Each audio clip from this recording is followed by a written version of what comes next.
Welcome to chapter 3, and from this video going forwards we will start to investigate dogmatic topics proper, and in the next 2 or 3 videos we will look at the doctrine of God specifically. If we will list them, we will look at the nature and characteristics of God, we will look at the doctrine of the Trinity, the creatorship of God, and also the problem of theodicy. So now in this video we will look at the nature and characteristics of God. So in ancient theology, and it's also a method that's used today, there were 2 ways that people could define the nature and characteristics of God. So firstly, there was the negative way. In other words, you can come to know the nature and characteristics of God by what He is not. In other words, God is not a tree. God is not a rock. He's not a planet or the sun or the moon. Remember, in the biblical world there were some peoples who even worshipped the sun and moon and planets as gods. But this way of denial or negative way is also referred to as apophatic theology. And apophatic theology says we can learn about God by saying what He is not. Then there's also the reverse, and this is cataphatic theology. And cataphatic theology focuses on what we can say positive things about God, what He is. So there is the opposite ends of the same coin, what God is not and what God is. So sometimes we can use the one method, the other times we can use the other method. Now in ancient theology there was also this church theologian by the name of Dionysius. He developed what is known as this 3 ways to arrive at a definition of the nature and characteristics of God. There was the way of denial, the way of extension, and the way of causation. And the way of denial, again, that is to say, God is exclusively that which the world is not. For example, there are the examples, God is eternal, because in contrast to the world has a beginning and an end. So God is not the world, because the world has come into existence and it changes over time. So God is not temporary. God does not exist in time. God is eternal. Also, God is infinite, because what we're denying here is that God is finite. The world is finite. It's not infinite. It doesn't carry on forever and ever. Space is not infinite. But God is infinite. That's in contrast to the world that is finite. So yeah, there's this interaction of apophatic theology versus cataphatic theology. A combination of that which God is not and also what God is. So that's the way of denial. Then there's also the way of extension. So the way of extension looks at what do you recognize and see in the world. Because what God is what you observe, but just infinitely greater. For example, by the way of extension, you can say God is omnipresent. Because in contrast to the world, there are things present. So things are there, but they're not all over the place. Myself, I'm sitting here at this very moment. I'm not in Paris or sitting on the moon or present in another galaxy. I'm only here. But God is omnipresent. So my presence here is kind of, by way of extension, tells me God is present everywhere. God is omnipresent. Another example is God is omnipotent. Rulers of the world have power. We as individuals, to a degree, we have power. to do things. I can pick up this book, but I cannot pick up a mountain. I also maybe have power a little bit over my children, or as a boss you have power over your employees. But by way of extension, this tells us that God is all-powerful. Nothing is impossible for God. In other words, God is omnipotent. So that's the way of extension. Then the third way is the way of causation. So if you look at God's people, or the creatures of God, people, sometimes you'll recognize things in them, things that motivate their action, for example. If you look at a person who leads a holy life or a righteous life, then by way of causation, where does this come from? So it leads to the conclusion that God is holy and God is also righteous. Because in some people you can recognize righteous conduct or holy conduct. But God must be even more holy and even more righteous. So does this make God just some form of superhuman being? Does this not anthropomorphize God? Does we give God human characteristics and we limit God? Well, firstly, the Bible speaks about God in this way. God is love. God is righteous. And God also is eternal. He doesn't exist in time, etc. But also, theologians recognize, also already at the time of Thomas Aquinas. Thomas Aquinas was this famous and brilliant medieval philosopher and theologian. Remember, he was involved in that movement known as scholasticism that looked at this interaction between faith and reason.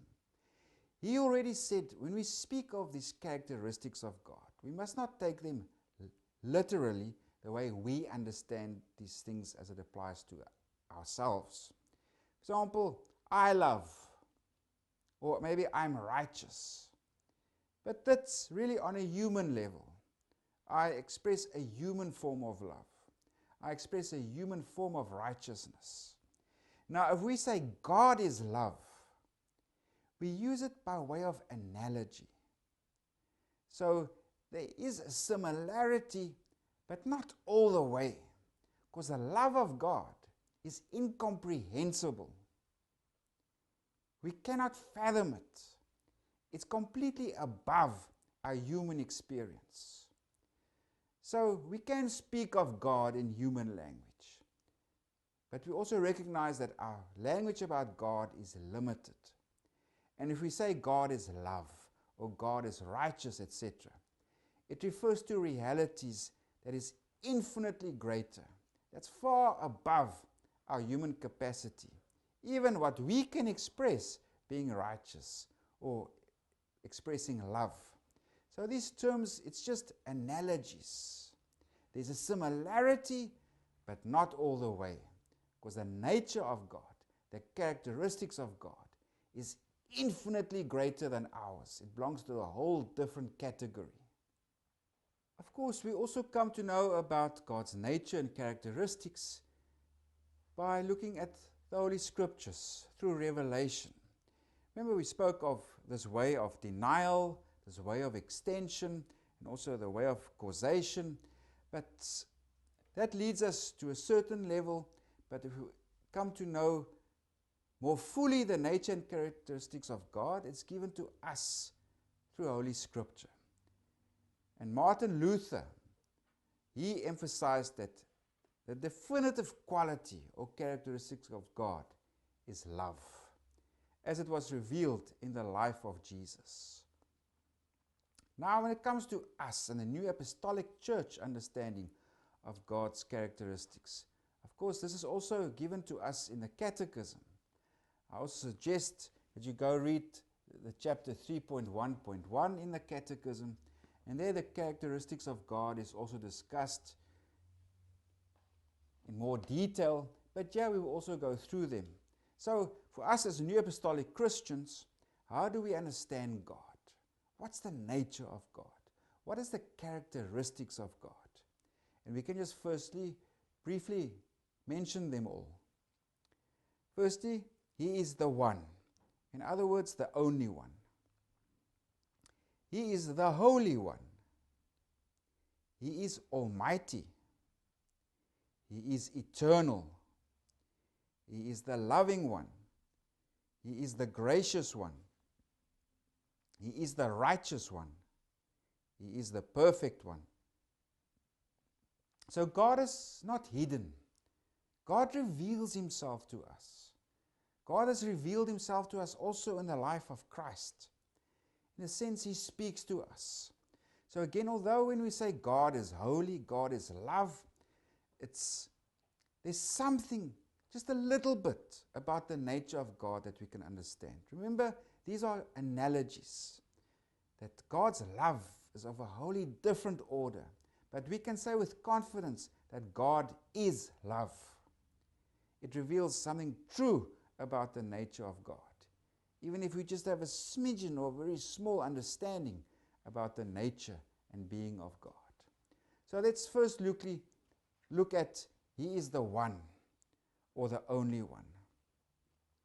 So of course we believe in one God. There's not a plurality of gods. God is one. Remember the Old Testament, for most, or before the time of the exile, there were many Israelites that believed in many gods. It's only after the time of the exile that the Israelite people, the Jewish people, it became a very definitive characteristic of them, that they said there's only one God. And this is also called monotheism. Mono means one, theism refers to God. So monotheism refers to the belief in one God. The Israelites, or the Jewish people, were monotheists. This distinguished themselves from everybody around them, the Egyptians, the Syrians, the Romans, the Greeks, whatever it may be. The people of Israel said, there's one God. And if you look at this important text, also of Exodus 20 verses 3, you shall have no other gods before me. Also this God, this one God, reveals Himself to Moses, as we read in Exodus 3 verses 14. I am who I am. This is the God, this one God, who reveals Himself to His people. And of course, monotheism also was a distinguishing feature of Christianity. This belief that there's one God. So God is one. He's the only one. We don't believe in multiple gods. We worship at the feet of the true God, the creator of heaven and earth. Now the second characteristic of God that we as New Apostolic Christians believe in is that He is the Holy One. So what does holy mean? Holy means it's separated from the profane. For example, the profane refers to anything that's normal, everything that's everyday. Everything, this book I can touch, or this laptop, this table, whatever it may be, it's profane. It's everyday. Holy means what's separated from the profane. For example, when you consecrate Holy Communion, of course it becomes holy. It's separated from the profane. And now it has a special holy task. In other words, it's the body and blood of Christ. In a similar sense, God is holy. He's completely separate from what is ordinary. It refers to God's majesty. God's, in a sense, untouchable. He is in a place almost where you can't reach it. That's the holiness, the majesty, the incredible awesomeness of God. So that refers to God being holy. And that's often also referred to in the Old Testament. Remember also Moses' encounter with God at the burning bush. If you read the Exodus 3 verse 5, do not draw near this place. Take your sandals off your feet, for the place where you stand is holy ground. God also instructs His people in Leviticus 19 verses 2. You shall be holy, for I, the Lord your God, am holy. So God is holy. He is majestic. It's unfathomable, this nature and being of God. who is completely separated and removed from the ordinary, what we can touch and feel in everyday life. The third characteristic is God is almighty. We also profess this in our first article of faith. I believe in God the Father, the Almighty, creator of heaven and earth. So in other words, this refers to God's omnipotence. God is almighty. There are no restrictions for God.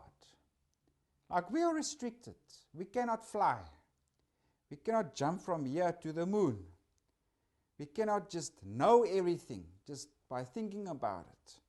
For God, all these things are possible because God is almighty. He's omnipotent. There's no limitations to God's power. He's all-powerful. Connected to this God's omnipotence is also that God is omniscient. In other words, God knows everything. There's nothing that's not known to God. God knows everything. God understands everything. All forms of reason and logic, all forms of knowledge, whatever it may be, God knows everything, even what we are doing at this very moment. Also, God is omnipresent. In other words, God is present everywhere. God's not limited like us. Wherever there's being, wherever there's creation, God is present everywhere. God is omnipresent. And this omnipresence and omniscience is also referred to in the Psalms. If you can go read there, Psalm 139, if you read verses 2 to 4. You know my sitting down and my rising up. You understand my thought afar off. You comprehend my path and my lying down, and are acquainted with all my ways. For there is not a word on my tongue, but behold, O Lord, you know it altogether. So that refers to God's omniscience, God's all-knowingness. God knows everything. Later in the psalm, in verses 8 to 10, it refers to God's omnipresence. If I ascend into heaven, you are there. If I make my bed in hell, behold, you are there. If I take the wings of the morning and dwell in the uttermost parts of the sea, even there your hand shall lead me, and your right hand shall hold me. So God's almighty. He's omnipotent, He's omnipresent, He's omniscient. The next characteristic we believe in, God is eternal. In other words, God has no beginning, God has no end. God is outside of time. God is the creator of time. So in other words, to ask what God did before the creation is a wrong question. There was no time before creation. God is timeless. God is eternal. Again, we just have a smidgen in terms of what it really means when you speak that God is eternal.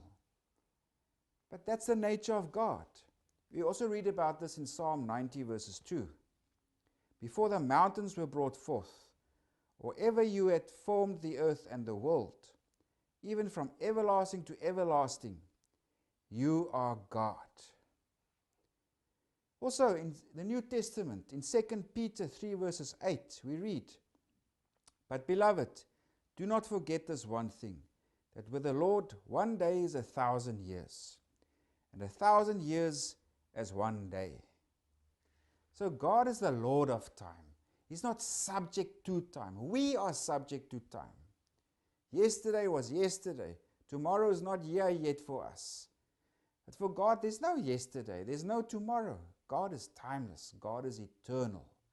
That's the characteristic of God. Now also, the next characteristic. God is the loving one. Like Martin Luther said, the central characteristic of God, God is love. That's part of His nature. He reveals Himself as the loving one. Out of love, God elected the people of the Old Covenant. He elected the Israelite people, and He redeemed them also from bondage and led them to the promised land. God being love is also communicated and emphasized to us over and over again in the New Testament. For example, in John 3 verses 16, "For God so loved the world that he gave his only begotten Son, that whoever believes in him should not perish, but have everlasting life."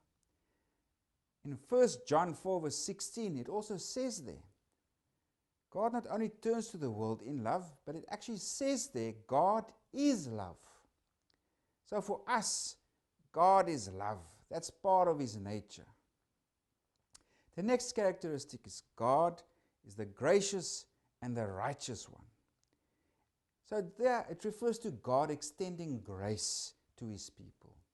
He forgives their sins. He reaches out to them. He is merciful. God is not just this tyrant. He is merciful. He reaches out in love and with forgiveness. For example, in Isaiah 54 verse 8, we read, "With a little wrath I hid my face from you for a moment, but with everlasting kindness I will have mercy on you, says the Lord, your Redeemer." God is also righteous. If we go read in Deuteronomy 32 verses 4, "His work is perfect, for all his ways are justice." Now this refers to God's righteousness. God is righteous because he reaches out to us even in our sinful nature. God can even judge and condemn us because of our sinful nature. But God is righteous. He forgives us. He's full of love and mercy. He gives sinners justification. So God is gracious and he is righteous. The next characteristic, God, the perfect one. No change is required in God. God is already perfect. He doesn't have to become anything else. God's not subject to moral improvement or change as we are. We change from time to time. We are contingent beings. That's a way of putting it. We are contingent. We are subject to change. We are subject to time. God is not contingent on anything. God is perfect. God is eternal. There's no change in his nature. There's no change in his being. There's no development necessary for him. Because if God develops, there must even be a bigger reality into which God develops. But God is ultimate reality. So that kind of development is not possible for him because God's infinite. God is ultimate reality. And also, he's perfect. No change is necessary in him. And this also refers to God's goodness. God is good.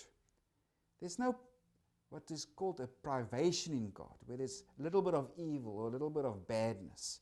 God is perfect goodness because he is perfect. That's God's goodness and perfection. It goes together hand in hand. And also God, being perfect, God speaks the truth. God is truthful. God's not a liar. There's no lie, deception, or uncertainty when it comes to God. And we can read this in Psalms 119, verses 160. The entirety of your word is truth. Now, of course, God's perfection, we directly experienced it also in the life of Christ. He's the author and finisher of our faith. Because Jesus was perfect in speech, he was perfect in conduct. Remember this, Jesus, perfect in speech, perfect in conduct. He was a human being. He became like one of us, but he was without sin. So this is the nature and characteristics of God, as specifically revealed to us in the Holy Scriptures, in the Bible. Now the next topic we will look at, when it comes to God's existence, can we prove God exists? Are there proofs? Remember in the previous video we discussed natural theology or philosophical theology. We can arrive at God's existence also by using our human reason, using tools of philosophy, or just contemplating the creation. Now, there's a long tradition of philosophical theology in the Christian tradition. And here we just want to draw attention also to a church figure of the Middle Ages. His name is Anselm, and he developed what is known as the ontological argument for God's existence. And he argued that if you can conceive, God is the greatest possible being of which we can conceive. And if it's possible that you can conceive of this, it must be that also God exists. That's the ontological argument. In other words, it's God is a being in which no greater can be conceived. So that was one proof that was referred to in favor of God's existence. Thomas Aquinas, he developed something known as the 5 proofs of God's existence. For example, the first way is from motion. In other words, things move or things change. That means there's potential that's actualized. In other words, there was a potential state that could be realized. Now, where does it start? Where does this change come from?